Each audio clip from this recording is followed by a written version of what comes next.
सरकार खाद्य सुरक्षा की बात करती है, लेकिन आदिवासी अंचलों में पात्र परिवार आज भी मूल अधिकार से वंचित हो रहे हैं।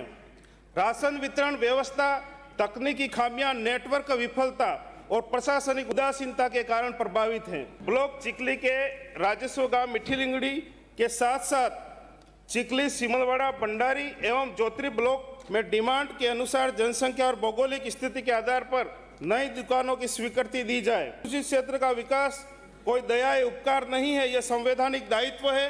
ये सरकार वास्तव में खाद्य सुरक्षा के प्रति गंभीर है तो उसे वितरण प्रणाली को सुदृढ़ करना होगा, दुकानों की संख्या बढ़ानी होगी और तकनीकी बाधाओं को दूर करना होगा।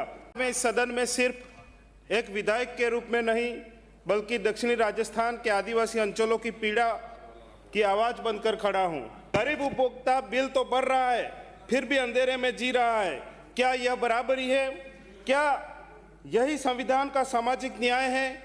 शहर का बच्चा इन्वर्टर और एसी में पढ़ रहा है और आदिवासी क्षेत्र का बच्चा आज भी डिबरी की रोशनी में किताब खोज रहा है।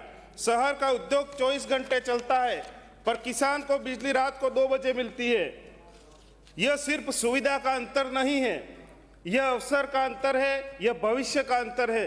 बिजली नहीं आती तो सिर्फ बल्ब नहीं बुझता, एक किसान की फसल बुझ जाती है, एक छात्र का सपना बुझ जाता है, एक माँ की उम्मीद बुझ जाती है।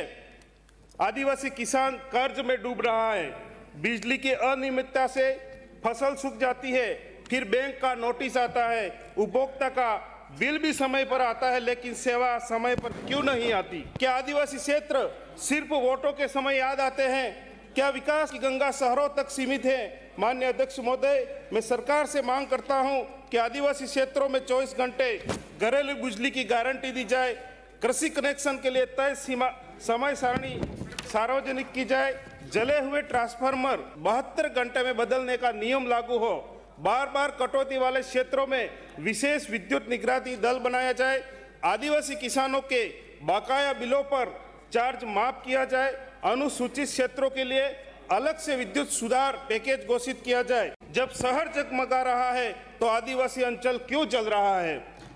जब तक सूरज चांद रहेगा, भील का हक आबाद रहेगा, जल जमीन जंगल के खातिर संघर्ष हमारा याद रहेगा।